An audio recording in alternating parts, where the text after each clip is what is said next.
Welcome to East Alabama Today, featuring topics, events, and interesting people from all over East Alabama. Hosted by Carl Brady. Now, let's get right to the show. Here's Carl Brady. Hello, everyone. Welcome into East Alabama Today. I'm Carl Brady. Thanks for being with us on the program today. As always, we're going to start you off with some contact information for the show so that you can get in touch with me if you have an idea for our program. Fairs, festivals, special events, things that are going on in your community, out in your neck of the woods. You guys are our eyes and ears out on the streets. So that's how we know what's going on throughout the East Alabama community. So send me an email, cbrady@tv24.tv. That's the best way to get in touch with me. If you have any of those things going on, community events, things that are happening with your charity group, your nonprofit organization, your church organization, whatever you happen to have going on and you'd like some help spreading the word, always let me know about it by sending me an email at cbrady@tv24.tv. And we also want to know about the interesting people who live in your community. Maybe you know someone that's a writer, an artist, or a musician. Maybe they have an odd or an interesting hobby and you think they'd be a great guest for the show. Well, those are exactly the kind of people we're looking for. And you can use that same email address, cbrady@tv24.tv, to let me know about them. And remember, you can always go online to tv24.tv and check out past episodes of East Alabama Today. If you happen to miss a show, you'd like to review some information that you saw on the show, or if you just want to go back and browse through some old episodes and check those out at your convenience, go to tv24.tv, go to the on-demand section and click on East Alabama Today, and there's a whole series of East Alabama Today episodes you can enjoy right there on your computer or a mobile device. Today we're going to be talking about stroke. The month of May is Stroke Month, so we're going to have some information about stroke, how to prevent stroke, how to recognize the signs of a stroke, and more. Coming up here on East Alabama Today, so hang out with us.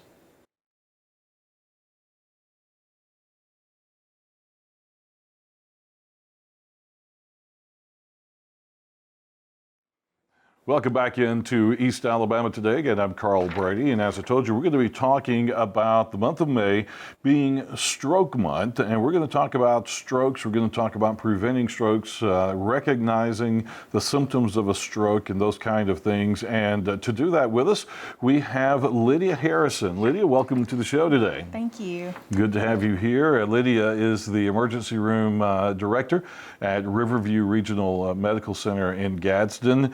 And I guess as an ER director, that's one of the things you guys see. You're the first people who see the patients who are suffering from stroke symptoms. We do. We see a lot of stroke patients come through the emergency room, and we want to get our community taken care of and get our patients appropriate treatment quickly so that we can intervene and help our patients get better and have great outcomes. Absolutely. And we're talking today on behalf of the American Heart Association and the Stroke Association. I've noticed over the last few years that the Heart Association has kind of branched off into adding strokes as one of their main platforms because it's a cardiovascular system problem as well as with heart problems, and usually there's some kind of relationship there between heart problems and strokes and blood pressure and those kind of things. Definitely. High blood pressure is actually one of the leading preventable causes of stroke.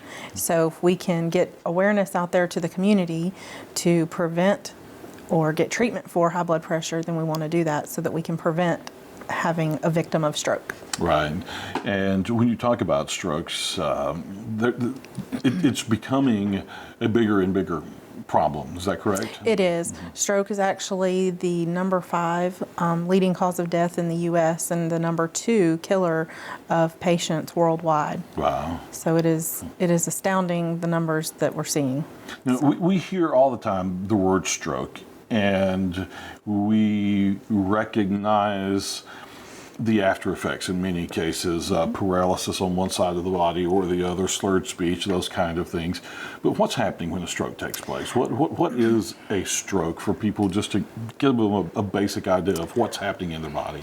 Basically, what happens is you have a little clot that moves into an area of the vein in the brain, and that area gets occluded. So the oxygen, which is carrying the blood, cannot get oxygen through that vein, and it will basically die. That area, if it does not have oxygen, will start to die. So time is brain tissue, and we like to say that in the medical field because it truly is. If you think of drinking through a straw and you get a little paper in there, then it's not going to flow through. Right. So if you don't have blood flow, then there's no oxygen, and therefore it just stops, and the brain will stop working in that area. And that's when you start to see the signs and the symptoms of stroke.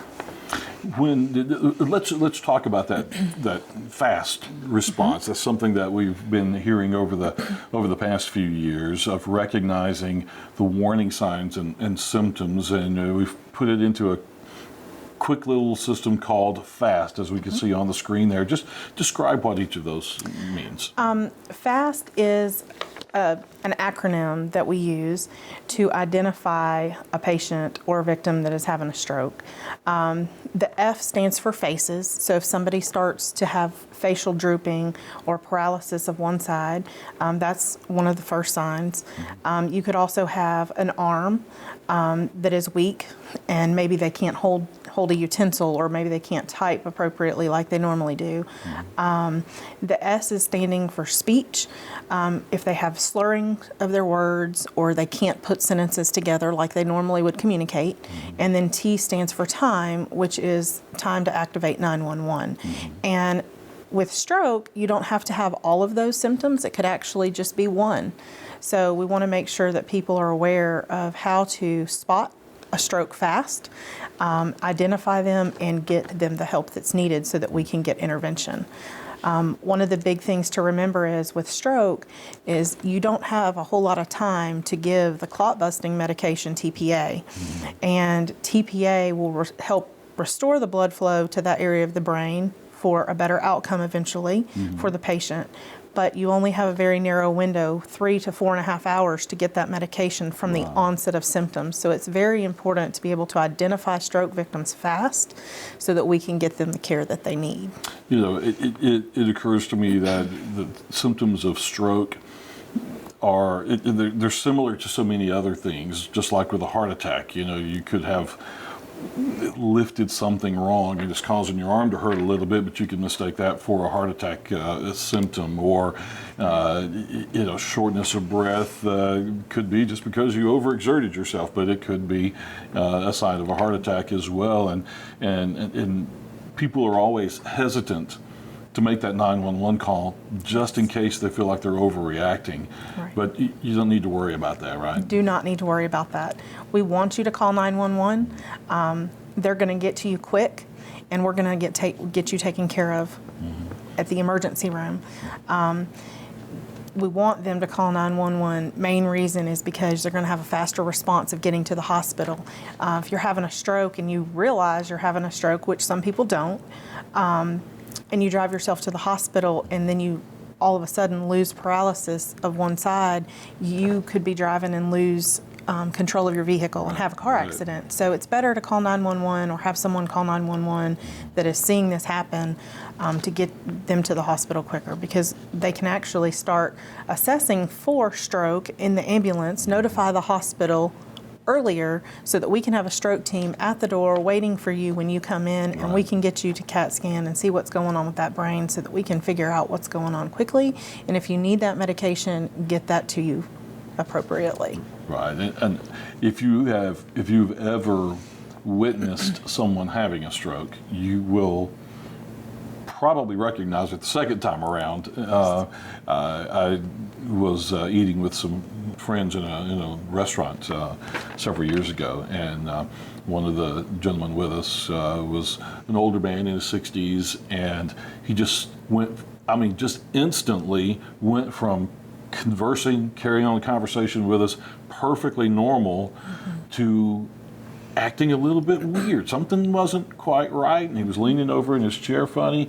And one of the other people eating with us was a retired nurse, and she said, "I think he's having a stroke. We've got to call somebody," and able to get him help very quickly. But it was so unnerving to see how quickly he went from perfectly normal, conversing, laughing, and cutting up Right. to something wrong. Exactly. And it's something you won't forget. And it happens so fast. Yeah. Literally. I mean, we use the acronym. Using the acronym, but that's why the acronym fits so well. Exactly. Too. It happens so fast, and sometimes you just sit there and you're kind of like, oh no, are they having a stroke? Are they not? But it's better to be safe than sorry. Mm-hmm. So let us come to us, let us see you, let us check you out. And if you get to go home at the end of the day and nothing is wrong, then great. Yeah. But otherwise, let's get you checked out and let's see what's going on. It's never ever a bad thing to get checked out. Absolutely. But we need to go ahead and take a commercial break, so we'll do that right now and come back and talk more about strokes, stroke prevention, and recognizing strokes here during the month of May, Stroke Awareness Month. So we'll be back in just a moment. Hang out with us.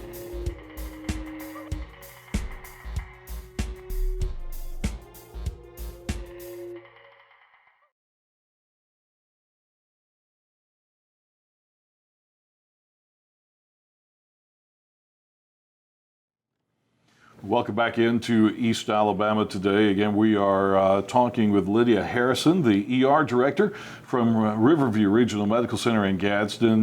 The month of May is Stroke Awareness Month with the American Heart Association and the Stroke Association. So we wanted to talk about that a little bit today. We've talked about recognizing the signs. We've talked about getting quick treatment.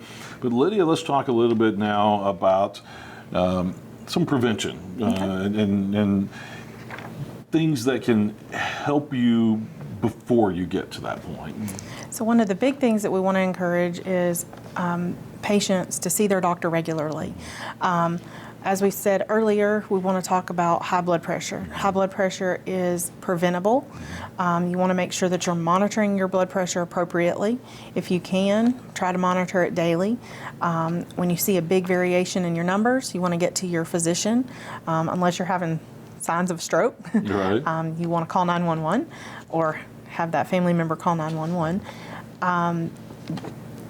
Know your numbers is the American Heart Association acronym for preventing stroke. So we want somebody to know their numbers and know their blood pressure and what does it normally run. And if it is high, then get education from their primary care doctor on blood pressure medication and how we can control it. Monitoring cholesterol, which these are things that your primary care doctor can do at their doctor's office. You can go into any emergency room and get your blood pressure checked. We do blood pressure checks all the time. If you don't have a machine. Even most fire departments, when we've interviewed fire departments and talked to fire departments, they'll say, we got medics there. If you want to stop by your neighborhood fire department, and get your blood pressure checked occasionally. Right. They're happy to do that for you. Exactly. Same thing with pharmacies. Most of them now have the automatic blood pressure cuffs, and you can check it there. But the big thing is know your numbers, know where you stand, and know the risk factors.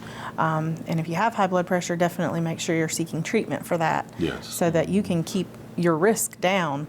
The higher that your blood pressure gets, then the more risk you are. Yeah, when you start checking it yourself, and you start seeing some of those higher numbers show up, you need to make sure you're talking to a doctor and getting that blood pressure under control. And the blood pressure machines that you can buy at a pharmacy are affordable now. They're not outrageous. I was surprised. I have one that's a wrist cuff type blood pressure thing that I check mine with, and I was surprised to go into a doctor's office recently, and they use the exact same thing instead of the regular cuff and the stethoscope. Right. They used an automatic one just like the one that I had at home, so it made me trust what I'm checking at home by knowing that. So keeping up with those kind of things are really important. So basically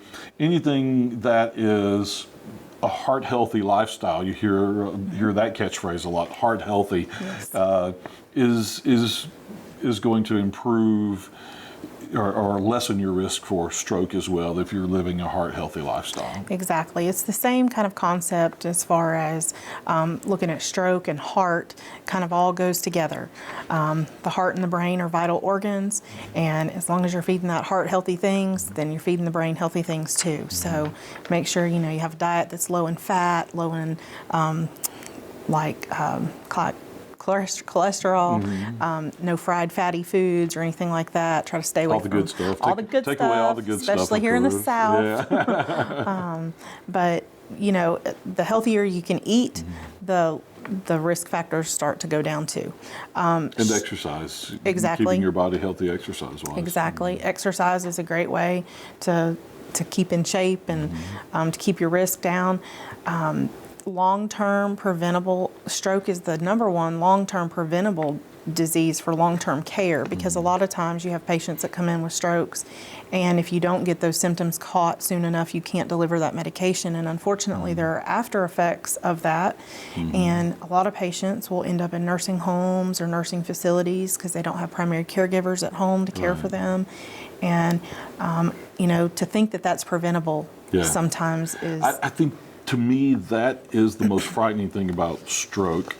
It's frightening to think that that you could die, but I think it's more bothersome to me personally to think that I could be debilitated as badly as I have seen people debilitated by a stroke, so that you can't take care of yourself, you can't communicate, and that would be horror beyond horrors for me. Yeah, and to me, I think that's the worst kind of thing that you could suffer through is to be in your right mind but not be able to communicate or not be able to take care of yourself, and have to rely for your family to do that. And a lot of times, like I said, people end up in nursing homes, and to think it's preventable sometimes, it's really sad. Yeah. So. Now, let's talk about a couple of apps. Everybody's got their smartphones handy. They're never out of reach anymore. And the Heart Association has a free app, and the Stroke Association has a free app that you can put on your smartphone. Just go to strokeassociation.org, and it's called Spot a Stroke Fast. It has the FAST acronym there, and to help you make that decision if you need a reminder of what FAST stands for.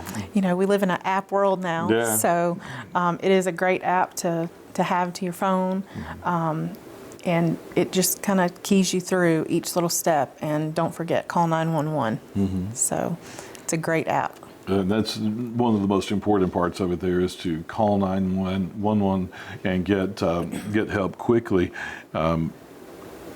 And you can also, just all the things we've been talking about today and a lot more are available on the Stroke Association website at strokeassociation.org. You can test your knowledge of strokes. You can look at FAQs and things like that on there, and just learn more about the educational aspects of how you can prevent a stroke and how then to respond if someone is having a stroke while you happen to be there. And I find this interesting that despite the fact that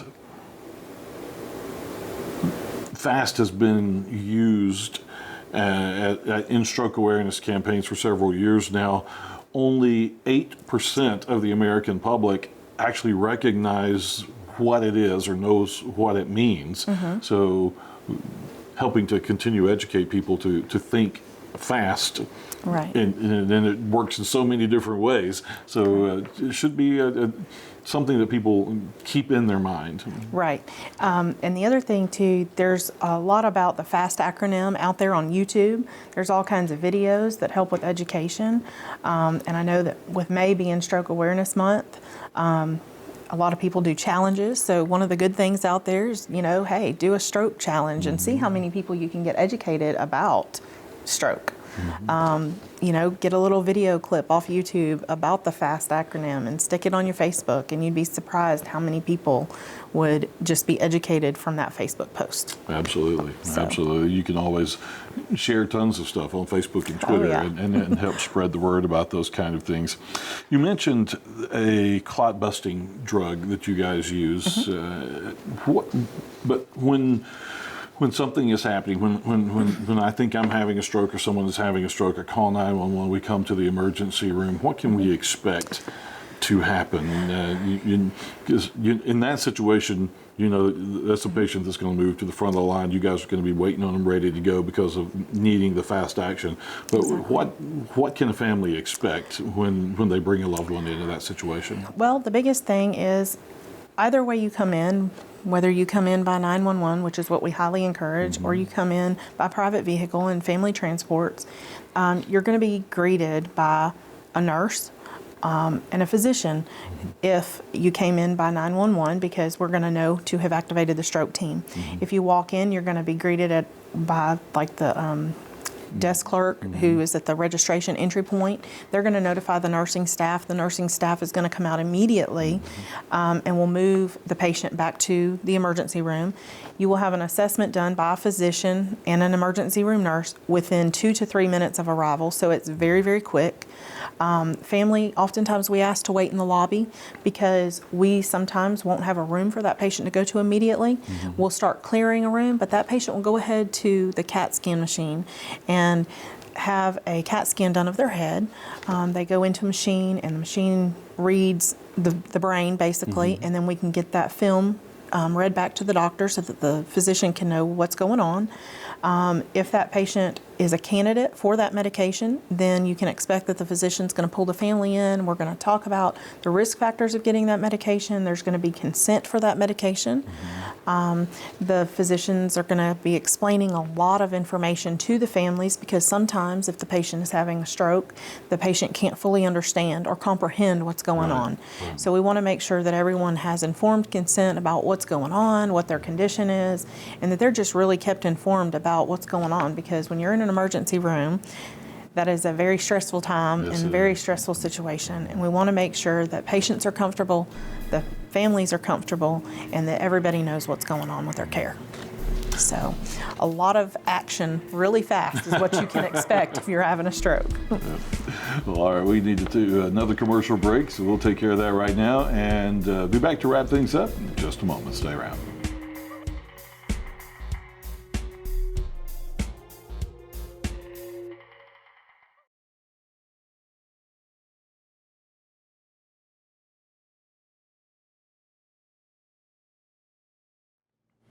Well, welcome back for our final segment of East Alabama. Today, our guest is Lydia Harrison. She's the Emergency Room Director for Riverview Regional Medical Center. And we've been talking about stroke prevention, the American Stroke Association. And Lydia, Riverview is getting ready to go through an accreditation process for strokes. Talk about that just for a second. We are. We're going to be going through a Joint Commission accreditation for stroke to become a certified stroke center. We want to make sure that the patients are getting the best standard of care that they can receive. And so by getting the Joint Commission's seal of approval type thing on stroke, that basically they come in, they evaluate us, and they're going to look at our processes, and they're going to see how great or not so great, which great, it's going to be great. Great is right, yeah. How good things are going. We just want to make sure that the patients are getting the best standard of care. So, for instance, national average for coming in the door to having those CT results back to the doctor is 45 minutes. Recently at our hospital, we've hit a 26-minute mile marker. Oh, wow. So within 26 minutes of you coming in the door, our ER doctor has that result in his hand, and he can determine whether or not you need that medication. So just little things like that, little processes that we can refine and review and get better on, and we just want to make sure that all of our patients are getting the best standard of care that they can get.